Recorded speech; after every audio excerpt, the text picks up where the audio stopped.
and welcome back to the channel. If you are brand new here, welcome for the first time. We are so happy to have you here. Today we're going to be talking about horror novels.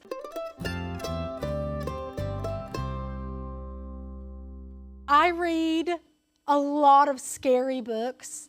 They are my favorite genre of books to read. I have recently, the past couple of years, been reading pretty consistently, and I cannot get away from horror books. So if you love scary stuff, you like being scared, you want a new little adventure, whether that be with a physical book or with your Kindle, I've got you covered. So get ready for some really great scary book recommendations.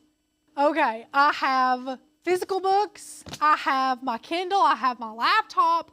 There's a lot going on because I just want to share with you some of my most favorite scary books. Now, I'm a little bit more into the supernatural haunted house type horror than mystery, thriller, whodunit. I do love those too, okay? Basically, if I can keep the pages turning, if it doesn't drag on, I get bored with a book so easily, okay? So if you need a book for a short attention span, a quick read, something that's going to scare the socks off of you, or blow your mind, these recommendations are going to be it, okay? It's going to be it. It's going to be amazing. So I primarily read on my Kindle. I love my Kindle. Thank you to my phenomenal husband for getting this for me. It has been quite the investment because I have literally dragged this around everywhere. Good investment right here, honey. It's a great one. I used to read either paperback or hardback, like physical books. Honestly, once you have kids and you have a toddler running around, your books are going to get ripped up or water poured on them, or you're never going to remember your page. Or thankfully, if an emergency happens and he's squeezing a juice box in the middle of the room, I can sling this thing behind me and go, and I don't have to worry about dog earing a page or sticking a bookmark in it or anything. It's great. I love my Kindle. So I mostly read on here. So I will have my laptop to be able to tell you what book it is, and then I will pop up the book on the screen so you know what you're looking for.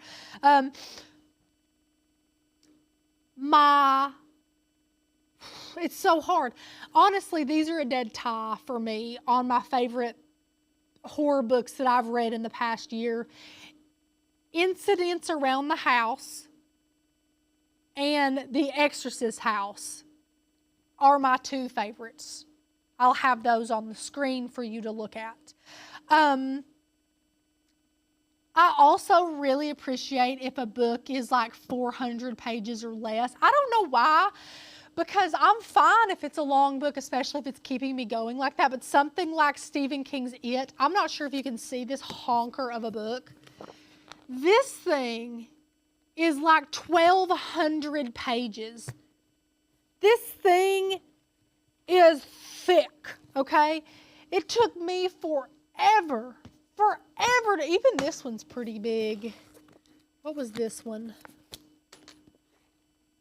Yeah, this one, The Outsider, is like 550. So even that one's a little bit long. If you can get a book 400 pages or less, I will knock that thing out. Love it. So The Exorcist House and The Incidents Around the House are my two favorite books that I've read in the past year. The Exorcist House, without giving too much away, it's kind of self-explanatory as you hear it. It's got a lot of creepy characters in it, a lot of twists and turns, haunted basement. It's so good. I could not put it down, okay? Incidents Around the House is from the perspective of a little girl with this thing in her bedroom that she calls Other Mommy, okay? And Other Mommy starts getting a little more adventurous, if you know what I'm saying, and they start packing bags and hitting the road. Well, Other Mommy, she'd like to tag along. It is so so scary. I read it in a day, okay? I think it was like a 7-hour read. I woke up, finished that thing before I went to sleep. It was so good. I want to read it again. But those are my 2 absolute favorites. Okay, I'm going to pop more on the screen somewhere around here as I say them. Room for Rent was actually really good. A little bit slow at times, but it was a pretty quick read. There were some decent twists and turns. There was a little bit of like flirty, relationshipy stuff in it, which I appreciate. It was good. It was good. So I'll pop that up. Room for Rent. The Outsiders was super good. Really, Stephen King, man, here's what that one looks like. And yes, it's not upside down. That's what it looks like. Really, Stephen King, you can't go wrong. The Outsider was great. Loved it. Let me see, any of them over here? Oh, I don't even have this one on the list, but Pet Sematary, great, good one. It's not too long. What was this one? This one's less than 400. This is like 360. That's a really good one, Pet Sematary.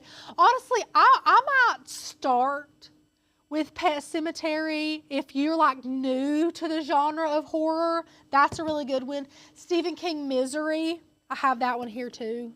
Misery. That one is super good.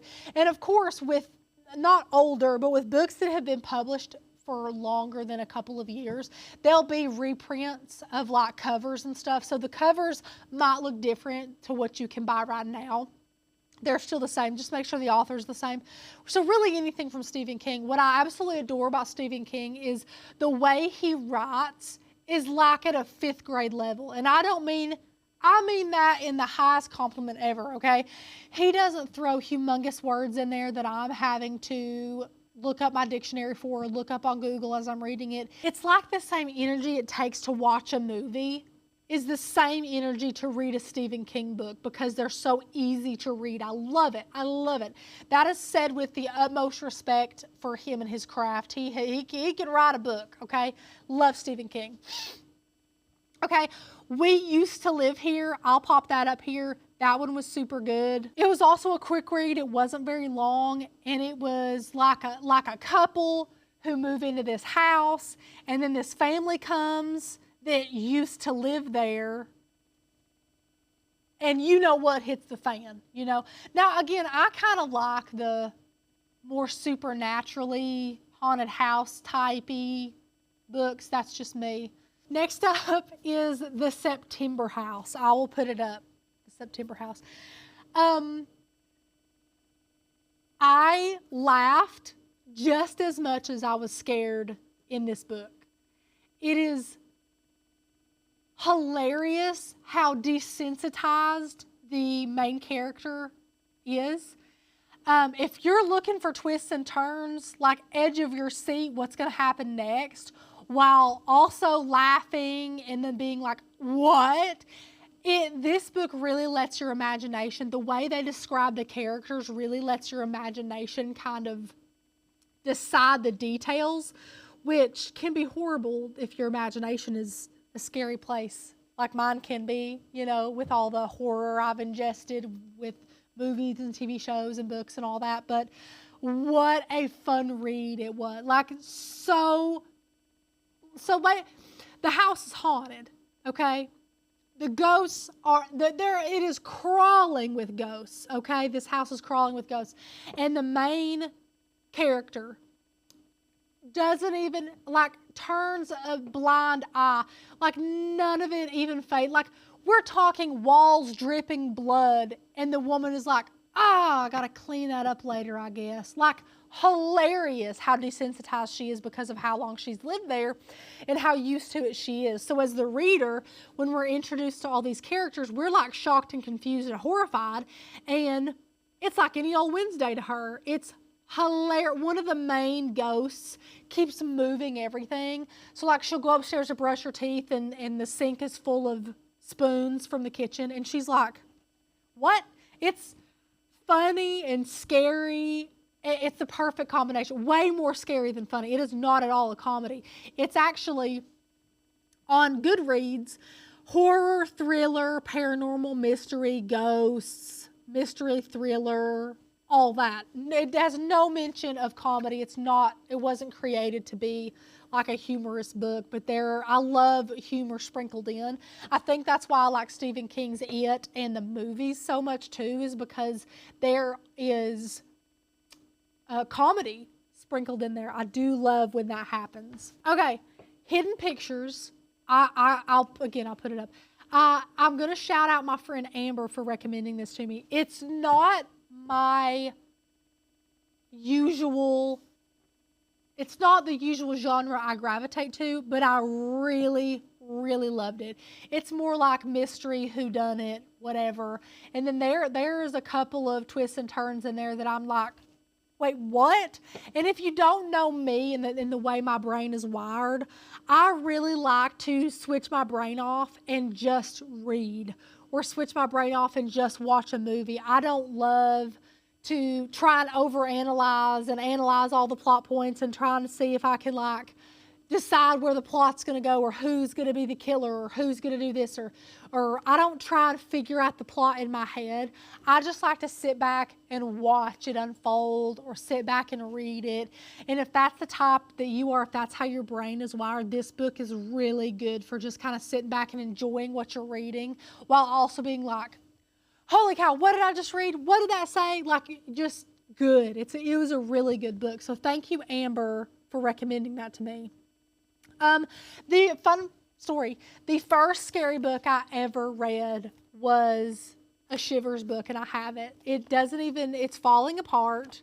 The pages are out of it. It's falling apart, but I absolutely love it.